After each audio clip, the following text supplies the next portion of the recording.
สวัสดีทุกคนยินดีต้อนรับทุกคนเขาสู่ช่องของพิซซ่ามาร้องสารเด้อมือนี้ทุกคนก็คือมืออื่นหรือว่าพรุ่งนี้ก็คือทันซีไปให้ไปนาแล้วเนาะทุกคนเพราะว่ามืออื่นเพิ่นสิเริ่มระดำนาทุกคนดำนาแบบกระทันหันแหงร่างกายจิตไปถ่ายคลิปเมื่อวานเนี่ยบอกที่น้ำขึ้นนะทุกคนแล้วมือนี้หันเกิดการบ่คาดคิดเกิดขึ้นน้ำแห้งเลยเห็นให้ต้องทีบดำนาเนาะทุกคนเนาะแล้วก็คืออันคือกาหันอย่างอ่อนๆอยู่ทุกคนเพราะว่าหากกาสักภายในเดือนมีวันที่7ทุกคนกาก็คืออย่างอ่อนแห้งแต่ว่าเขาก็ต้องทีบดำเนาะถ้าเขาดำตอนนี้ค่ะนะกาที่มันยังอ่อนอยู่ค่ะนะทุกคนมันที่เฮ็ดให้เข้านาเขาสวยงามอีกนะติดมากับแม่กันเลยจอมสิไป5 ปีพอยแม่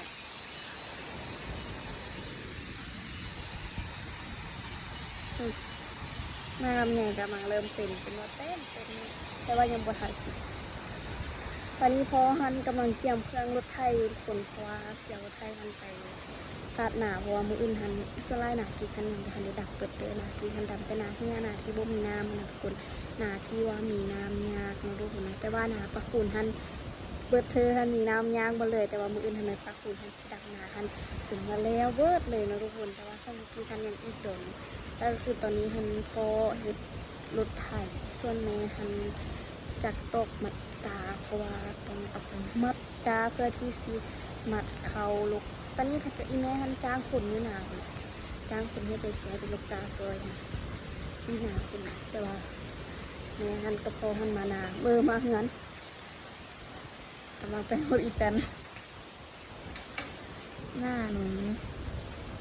กำลังอ้วนขึ้นคือเก่าเลยตอนนี้นะทุกคน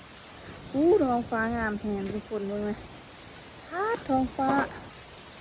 แบบสวยๆนี่แหละนี่อันนี้คืออันคาดหนาคือกำลังประกอบล่ะอันนี้มันพอเท่ายูเลยแต่มื้อสิไปเจอไปไทยไอ้ก็สิไปซอยพอปะนี่ดูนะยูรถอีแต่ยูไปยูใหม่เอ้ยลูกแม่เสือล่ะลูกเสือผู้บ้าไปยี่ห้อเด็กกับหูคาดดูละก็กำลังแปลงรถไทยเนมกี้เสื้อยี่ห้อเดี๋ยวนี้ยี่ห้อเสื้อเรียกได้ไหมวะเรียกได้ไหมบ่เงินเองงานนาบักกีดื้อในงานมีซีซั่นย้อนมันนี่ก็คือเกียมทีซีประกอบไทยอะไรพอเชียวออกไปนานเลยวันนี้เอาเมื่อนี้ไปนอนอยู่นานเลยเดี๋ยวเอาปนานว่าแจ๊กมาจังไรนี่เสียงขาดให้ขาดนะเอากระแม่นแล้วบ่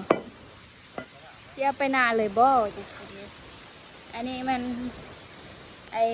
ยังวะอันนี้มันพื้นห้องว่าออกมัดกาละอันนี้มันขี้ฝ้อยมันทู่เคี้ยวไม่ไอเคี้ยวข้าวก่อนนี่ขายเอสออนขาย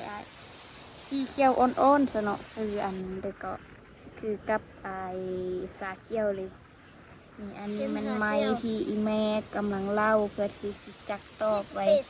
มืออื่นนะคะพอกำลังเคี่ยวเล็กอีกคนเตรียมอุปกรณ์ไปคาดให้คาดมาเฮ้ยได้ดำนาแล้วนายคือเตรียมเลยบ่นี่ตอนนี้แม่เริ่มจักกระตอกจักไล่ป่ะแม่เบิดนี่วะเบิดนี่วะซ้ำนี่จักไปซ้ำนี่แหละมือนี่คือน้อยแค่เอาไปลกมืออื่นเลยพ่อแม่เพิ่นพาเห็นมาขนาดสมมติว่าสีต้องลำหน้าเนี่ยเนาะที่อันนี้ตกกานี่ตกชุดนึงเลยเนาะว่าตกเพิ่นบาทเดียวอะไรอีกทิศนึงมันจะตกอีกชุดนึงอีกคนเดียวนะตอนนี้อาศัยว่าเป็นลำหน้าเนี่ยมันบ่ทันเลยแนวบริจาคคนเลยเนาะลำตัวนี้เบิดปั๊บตัวนี้ก็ผู้ดีลำก็สิได้เพิ่นเฮ็ดได้โอ้เฮ็ดตะกาได้พ่อแม่พาเฮ็ดสิครับแม่ดำจะคือมืออื่นจะคนไปเอากับอีแม่นี่ จะเบื้องนั่งหน้าเขานี่ดำสิ บาดเดียวปั๊บเลย ที่เขาส่องมัดบดจากนี่มัดละเฮอพอเป็นพิธีแม่ลูกย่านเล็บมือลูกดำนะเตี้ยยังไงย่านเล็บมือดำแล้วทุกคนย่านเล็บมือดำแล้ว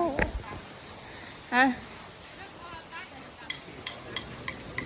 แม่มันต้องใส่ทุกมือเนาะมันจริงบ่ดำเนาะ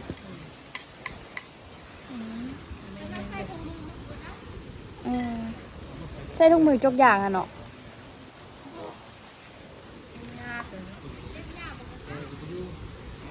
เอาสีดำใส่แล้วสีขาวใส่คุณแม่จักตอกเตรียมไว้ ตัวเรียจะมัดมือนะ ดำยากกว่า ซ้อนเดียวอยู่นั้นเข้าเสื้อทุกมือแล้วก็ยังปากหัวมันออกนะ ทุกคนเลยเล็บห้ากระงาม แต่ว่ามัน ได้ ออกมานั่นเนาะดาวเนาะ เล็บห้ากระงามได้คลิปหนึ่ง ว่ามันก็ดึงว่ามันนำเลยสาก เนาะตัดแล้วจงใหม่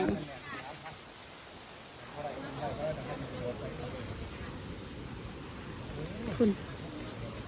ได้เล็บมือแล้วกัน นี่แม่ก็เสียดายเล็บเมินบ่แม่ตอนนี้แม่จ้างเผิดลูกกาให้ตอนนี้ไอ้พร เดี๋ยวมือมีช่องแม่ลูกของอันทุกกะคาดนามือหือแล้วเขาก็ดำมือช่องแม่ลูกเขา เตยเนาะคิดฮอดเด็กๆเด้เฮ้ยดิ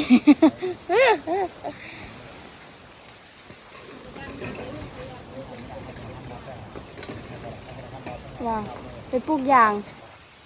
ใช้เบียร์อย่างสิเด้อ แม่มื้นคาดหน้าเลยว่ะ เบียร์เท่าเด้อ อืม มื้นคาดหน้า อืม โจย เอ้ยบาสควายเอ้ย ขึ้นคาดนา ดำปึ๊บปั๊บขนาดเนาะสักกามือวันที่7ดำมือวันที่22 ก็พร้อม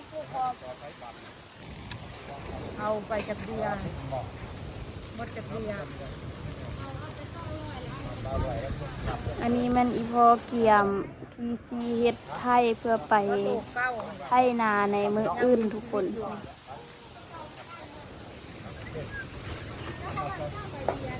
ตาย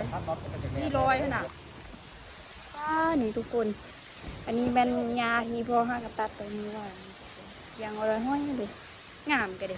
คิดมากเวลาหาหนึ่งยา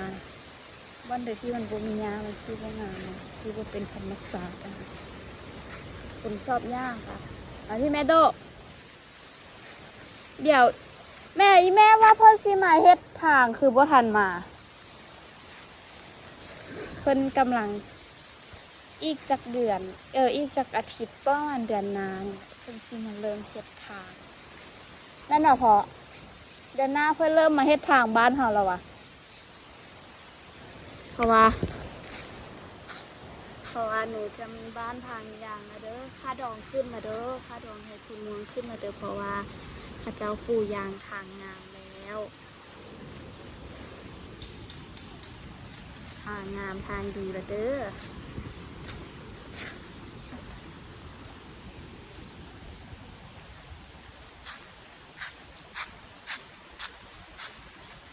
เป็นคนมักดียกมันเนี่ย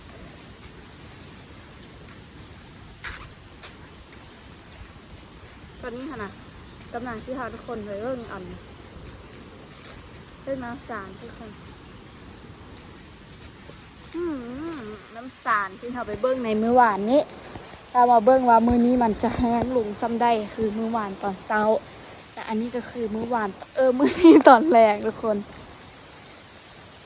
ว่ามันจะแห้งลงซ้ำใดทุกคนเบิ้งทีตอนเฟือตัวนี้แม่โคตรดำเลยตัวนี้นะเป็นยังตรงหัวโคตรวะ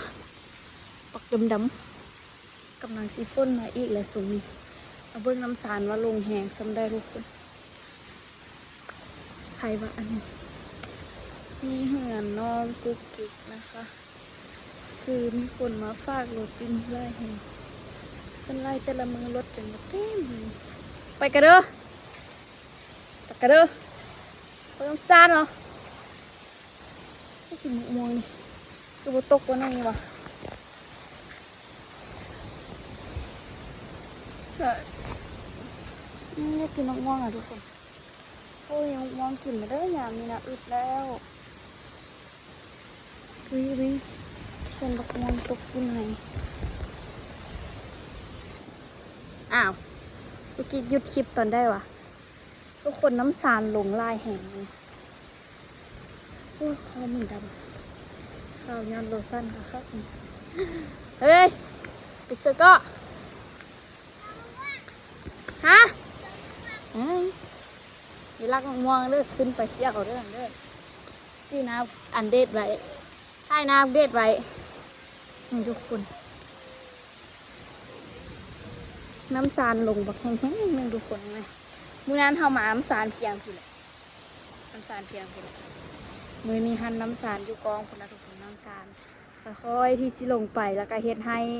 พวกหน้าแถวลุกติดน้ำซานอันเดอร์ฮันตื่นเป็นกับการที่สิได้ดับน้ำแบบกระทันหันเพราะว่าน้ำแห้งไปขึ้นไหวลมไว้ทุกคนเดี๋ยวน้องไปเอาไม้สาวนี้ก่อนเฮ้ยสีฮอตแล้วดูกันแบบเฮ้ยเอาก่อนสีฮอตแล้วดูกันดำหนาเมื่อเอื้อนน่ะที่ได้เฮ็ดเวียกกับแม่จะส่งคืนของเด็ดถึงเลยไปลืมติ๊กต็อกถึงอันนี่เฮ้ยลูกเป็นเพชรเปรี้ยวจังบ่ได้นะลูกมันยันเล็บมือหักยันเล็บดำขอนอนพักโอ้มองเที่ยวมองเว้ยเพิ่งรู้ว่าการไม่มีมะม่วงทำให้เราหิวโหยขนาดนี้แต่ว่าตัวนี้ปัญญาย้อนนอนกินดอกโอ้ที่ไหนนี่จนว่าเหลืองโอ้ยขั้นกำนี้